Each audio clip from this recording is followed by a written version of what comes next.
ঈদ মানে আনন্দ আর ঈদ মানে পরিবারের সাথে সুন্দর সময় কাটানো। আর কোরবানি ঈদ মানে আরও দ্বিগুণ আনন্দের দিন। কারণ হচ্ছে আমরা আল্লাহর সন্তুষ্টির জন্য আমরা আমাদের প্রিয় পশুকে কোরবানি করে থাকি। আল্লাহ যেন আমাদের সেই কোরবানি কবুল করে থাকেন, এটাই আমরা সবসময় চাই। হ্যালো এভরিওয়ান, আসসালামু আলাইকুম। সবাইকে আবারও ঈদের শুভেচ্ছা, Eid Mubarak. Welcome to my Eid ul Azha vlog. So কেমন কাটলো সবার ঈদ? আলহামদুলিল্লাহ আমাদের ঈদ তো অনেক ভালো কেটেছে। তো অনেক ব্যস্ততায় আসলে কোরবানি ঈদটা কাটে। আর বিয়ের পর মানে সংসার হওয়ার পর কোরবানি ঈদ তো অনেক অনেক ব্যস্ততায় যায়। আমি সেটা কি আর নতুন করে বলার আছে? আসলেই কিন্তু আই এম এনজয়িং ইট, কারণ এটাই হচ্ছে আমাদের লাইফের অংশ। অলরেডি আমি কিছু রান্নাবান্না আগে সেরে ফেলি, কারণ আমি এবার কোরবানি ঈদের আগের দিন মানে চাঁদ রাতে আব্বু আম্মুর বাসায় স্টে করি। আমি আব্বু আম্মুর সাথে কোরবানি দিয়ে থাকি। আমরা যখন থেকে আমার শ্বশুর শাশুড়ি চলে গিয়েছেন তারপর থেকে আব্বু আম্মুর সাথে আমরা কোরবানিতে ভাগিদার হিসেবে থাকি। তো এই জন্য যেহেতু আমি আব্বু আম্মুর বাসায় চাঁদ রাতে স্টে করব, তার জন্য আমি আগেই কিছু রান্নাবান্না কমপ্লিট করে রেখে যাই বাসায়, কারণ আমি চাঁদ রাতে সাধারণত এসব রান্না করে থাকি। তো ঈদের দিন আসলে যখন আমি আব্বুর বাসা থেকে গরুর গোশত নিয়ে আমার বাসায় আসি, তখন এত তাড়াহুড়া থাকে, এত রান্না একসাথে করা সম্ভব হয়ে উঠবে না দেখে আগে কিছুটা সেরে ফেলি, কারণ ঈদের দিন রাতে আমার বাসায় অনেক গেস্ট আসে। তো আমরা যাওয়ার পরপরই রামিসা রুমাইসা গ্যারেজে দেখে যে আমাদের বাসার ছাগলটা চলে এসেছে। তো এই ছাগলটাকে দেখে তো ওরা অনেক খুশি, তারা তো খাওয়াতে ব্যস্ত হয়ে যায়। এইটাই আসলে কোরবানি ঈদের একটা অন্যতম তাৎপর্য থাকে আমাদের জন্য, যে আমরা আমাদের প্রিয় পশুকে খাওয়াই, যত্ন করি, একটা মায়ায় জড়ায় যাই আসলে সবাই।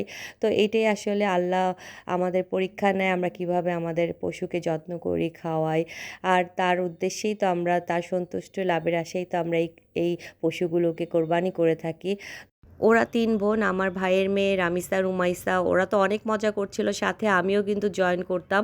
আমিও ওদেরকে নিয়ে নিচে আসতাম। পার্কিংয়ে ছিল মানে আমাদের কোরবানি পশুগুলো রাখা আমার আব্বুর বাসার নিচে।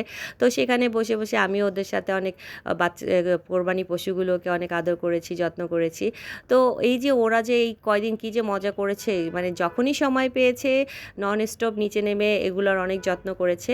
তো আমরা যে গিয়েছিলাম হজ ডে যেদিন ছিল সেদিন। তো যাওয়ার পরে সন্ধ্যার পরে আমরা রোজা রেখেছিলাম। তো তো সন্ধ্যার পরে আমার হাজব্যান্ড, আমার ভাইয়া আর আমার মামা, এরা ৩ জন মিলে গিয়েছিল গরুর হাটে। আমাদের বাসার কাছাকাছি যে হাটটা ছিল সেটা হচ্ছে ঝিকাতলা, মানে হাজারিবাগ যেটা বলে। তো সেখানে গিয়েছিল। তো সেখানে সন্ধ্যার পরে যে গরু ছিল সেই হাটে একটু ভিডিও করে আনলো আমার হাজব্যান্ড। তো সেখান থেকে আলহামদুলিল্লাহ একটা ভালো গরু তারা কিনে এনেছে, এবং আমাদের গরুটা অনেক ঠান্ডা শান্ত ছিল, যে আমার ভাইয়া, আমার হাজব্যান্ড এবং আমার মামা ৩ জন মিলেই গরুটাকে তারা সুন্দরভাবে আমাদের বাসায় নিয়ে আসতে পেরেছে। আর এই যে গরুর সাথে করে নিয়ে আসাটা, এটাও কিন্তু একটা অনেক মজার, এবং আলহামদুলিল্লাহ এটাও একটা অনেক দোয়া পাওয়ার একটা, আল্লাহ সবাইকে অনেক তৌফিক দান করুক। এই যে মামা আবার গরুটাকে নিয়ে আসছে, তো এটাও অনেক মজার আসলে। এই জিনিসগুলাই তো আসলে কোরবানির একটা অন্যরকম তাৎপর্য রাখে সবার জীবনে। তারপর তো এই গরু আসার পর থেকে রামিসা, রুমাইসা, মাইমুনা, ইভেন আমার ছোট্ট প্রিন্সেস, আমার ভাইয়ের ছোট্ট মেয়েটা যারা, সবাই মিলে অনেক মজা করলো। মানে ওকে দেখলে খুশিতে আত্মহারা হয়ে যাচ্ছিল। তারপরে এই যে ওদের বাবা, ওরা মিলে গরুকে খাওয়াচ্ছে, আদর করছে। এটা তখন কিন্তু অনেক রাত হয়ে গিয়েছিল সেই সময়। মানে বুঝতেই পারছেন যে বাচ্চারা কতটা মজা পেয়েছিল, তারা গরুর কাছ থেকে তো আসবেই না। তো আলহামদুলিল্লাহ এটা আসলে অনেক অনেক অনেক ভালো লাগা ছিল ওদের জন্য। এইটাই তো শৈশবের আনন্দ। আবার পরদিন দেখেন তারা শুরু করবেন, ঈদের আগের দিন শুরু হয়ে গিয়েছে গরুকে পরিচর্যা, আদর যত্ন। মানে গরুটাও আমাদের মাশাআল্লাহ অনেক ঠান্ডা ছিল, ভদ্র ছিল। আর মানে ওরা অনেক অনেক আদর করতো। তো মাইমুনা ওর নাম দিয়েছিল টোনা, রামিসা রুমাইসা নাম দিয়েছিল সুলতান, সুলতানা। মানে ওরা অনেক অনেক যত্ন হচ্ছে। আর আমার মামা ওদেরকে বারবার খাওয়া এনে দিচ্ছিল আর ওরা খাওয়াচ্ছিল। তো সবাই খুব মজা করেছে, দৌড়াদৌড়ি, ছুটাছুটি। মানে খুবই ক্লান্ত হয়ে গিয়েছিল তারা এই যে কোরবানির পশুদেরকে আদর যত্ন করা নিয়ে। একবার গরুকে, একবার ছাগলকে, অনেক মজা করেছে। আমি সেগুলো সব একটু ভিডিও ক্যাপচার করে রাখলাম, আপনাদের সবাইকে সাথে একটু শেয়ার করলাম। আমাদের মামা কিন্তু সবসময় গরুর খুব যত্ন করতো। তারাও বসে বসে দেখছিল গাইনারা কীভাবে খাওয়াচ্ছে, কীভাবে কী করছে। ওরা খুব মজা পাচ্ছিল। আর এটা কিন্তু একটা সোয়াবের কাজ, গরুকে খাওয়ানো, গরুর যত্ন নেওয়া। আলহামদুলিল্লাহ, আশা করি আল্লাহ আমাদের কোরবানি কবুল করেছেন। আল্লাহ আমাদের সবাইকে কোরবানি দেওয়ার তৌফিক দান করুন এবং আমাদের কোরবানি সবার যারা দিয়েছি তাদের যেন কোরবানি কবুল করুন আল্লাহ। আমিও গরুটাকে একটু আদর করে দিয়ে দিয়েছি, খাওয়াচ্ছিলাম। এটা আবার রামিস অথবা রুমাইসা দুজ বোন মিলে একটু ভিডিও করেছিল। একটা মায়া লাগছিল ওর জন্য। আসলে এটাই তো আসলে আমাদের আত্মত্যাগ, তাই না? কোরবানির এটাই তো হচ্ছে আসলে মায়ার একটা ব্যাপার।